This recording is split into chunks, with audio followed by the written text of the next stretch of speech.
Bon matin tout le monde, bienvenue au café de l'éclosion.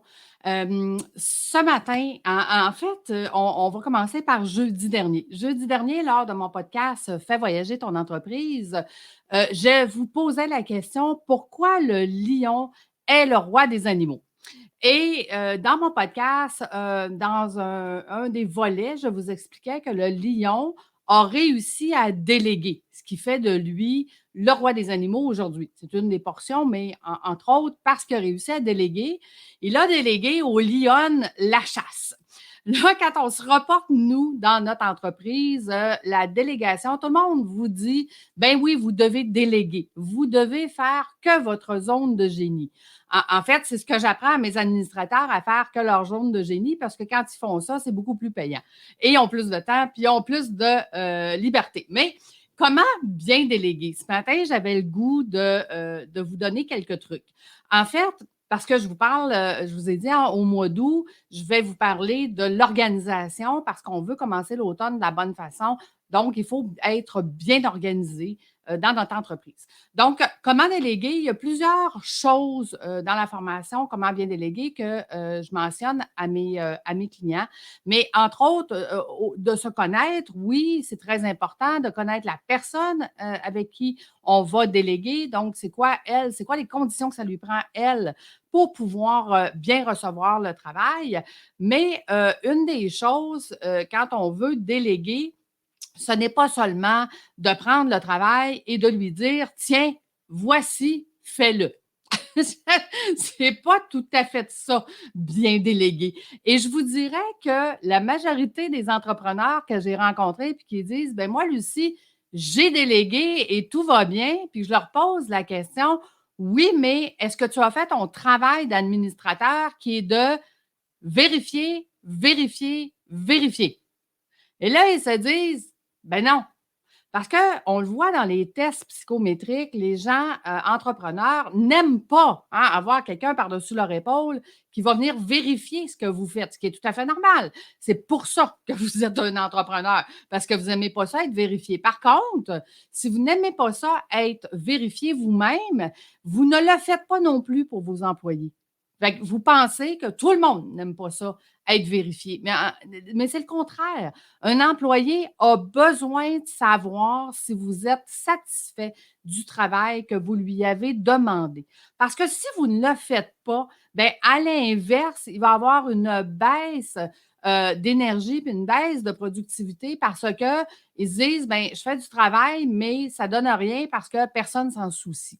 Donc, comment bien déléguer? Aujourd'hui, je vais vous donner 4 grands trucs. OK? Dans un premier temps, il faut établir une échéance. Ce qui veut dire que si je te délègue à toi quelque chose, ben je vais te dire quand je m'attends à ce que ça soit fait.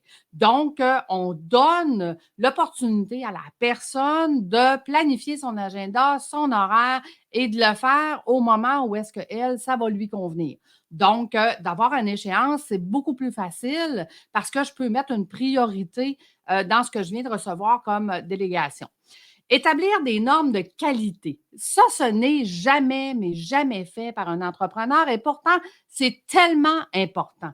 Si je vous dis, voici, je te délègue ça, tu dois me faire un document, go, vas-y. OK, mais moi, de mon côté, là, faire un document.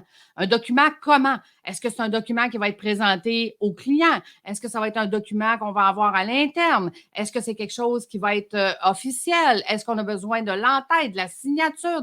C'est quoi les normes de qualité que vous voulez? C'est sûr que moi, dans ma formation, je donne des trucs pour pouvoir montrer rapidement c'est quoi les normes de qualité que vous pouvez donner. Exemple, vous pourriez donner un modèle. Dire, ben, fais-moi un document à peu près comme celui-là. Donc, au moins, la personne, elle sait sur quoi, c'est quoi la qualité que vous vous attendez du document. Est-ce qu'il doit être signé? Est-ce qu'il doit avoir une date? Est-ce qu'il est officiel? Et ainsi de suite. Donc, après ça, prévoir les modalités de collaboration. Ce qui veut dire que si je t'ai demandé de faire ce document-là pour la fin de la semaine et que moi, j'ai tendance à être à la dernière minute pour faire mes choses, si je t'ai dit, bien, si tu as besoin de mon aide, je vais être disponible jusqu'à mercredi, bien, ça veut dire que dans mon agenda, je vais devoir le mettre mardi ou mercredi, le document, parce que je sais que je vais pouvoir collaborer avec toi pour finaliser le document avant vendredi. Par contre, si j'ai mon modèle, puis je suis confiante, puis je sais déjà, puis on l'a déjà fait, je vais pouvoir te le donner vendredi en toute confiance en sachant que je vais être capable de respecter tes normes de qualité que tu m'as demandé. Donc, c'est quoi le système de collaboration où si exemple, je vous dis, bon, ben moi, là, si tu as besoin, vu que ce n'est pas urgent, si tu as besoin d'avoir un surplus d'informations, tu l'envoies par courriel. Donc, dans mon système de communication, ça va être plus facile que tu me l'envoies par courriel parce que je vais pouvoir te répondre entre deux rendez-vous, entre deux téléphones ou entre deux dossiers que je suis en train de travailler.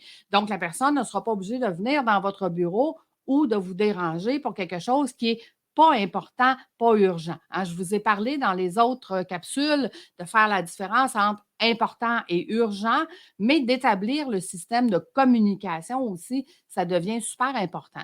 Et c'est pour ça que moi, à travers les 20 dernières années, mes adjointes ont toujours eu accès à mon agenda. Donc, ils savaient à quel moment j'étais disponible, et ils avaient le loisir de fixer un petit 30 minutes à quelque part pour qu'on puisse discuter justement de tous les dossiers que je leur avais donnés pour bien déléguer. C'est ce qui a fait que j'ai été dans les 200 premières meilleures conseillères dans mon ancienne vie sur 1500 conseillers.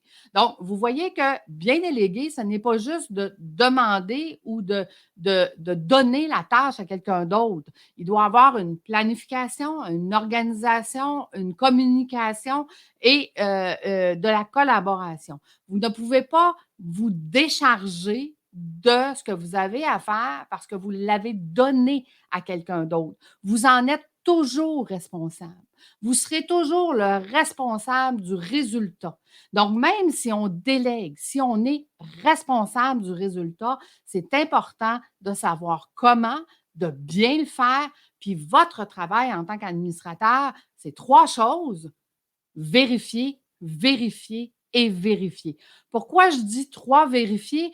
Tout simplement parce qu'au début, on engage quelqu'un, puis là, on vérifie ce qu'elle fait, puis on s'assure que c'est fait comme il faut. Puis là, à un moment donné, les deux se sentent en confiance. Donc, on arrête de vérifier. On donne le pouvoir à l'autre de continuer de le faire sans qu'on vérifie. Puis l'autre, à un moment donné, elle oublie d'aller regarder les modèles, elle oublie comment ça avait été fait, puis une journée plus difficile qu'un autre. Je n'ai pas vérifié, j'ai pris ce qu'elle a fait et je l'ai envoyé, puis ça a occasionné une erreur, ça a coûté de l'argent. L'erreur, elle appartient à qui? Elle appartiendra toujours à l'entrepreneur administrateur qui n'a pas fait son travail de vérifier, vérifier, vérifier. Donc, voici des petits trucs ce matin. Fait que, on établit une échéance. Deux, on lui donne un exemple des normes de qualité qu'on s'attend sur le travail effectué. On prévoit les modalités de collaboration, puis les modalités de communication. De cette façon-là, quand vous allez déléguer, vous allez être satisfait du travail qui va vous être remis et quand vous allez vérifier, vous allez avoir juste une chose à dire à la personne à qui vous êtes délégué: bravo, le travail est bien fait. Donc, j'espère que ce matin, ça vous aiguille un petit peu pour être encore mieux préparé, planifié pour le mois de septembre. Ceci dit, au mois de septembre, à mettre dans votre agenda, le 24 septembre à midi, je fais un webinaire où est-ce que je viendrai justement vous expliquer, comme dans mon podcast Fais voyager ton entreprise, pourquoi le lion est le roi des animaux. Donc, je vous souhaite une excellente journée, tout le monde. Ça m'a fait un grand plaisir d'être avec vous ce matin. À bientôt, à jeudi. À jeudi, nous avons toujours un autre live. Donc, à bientôt. Au revoir.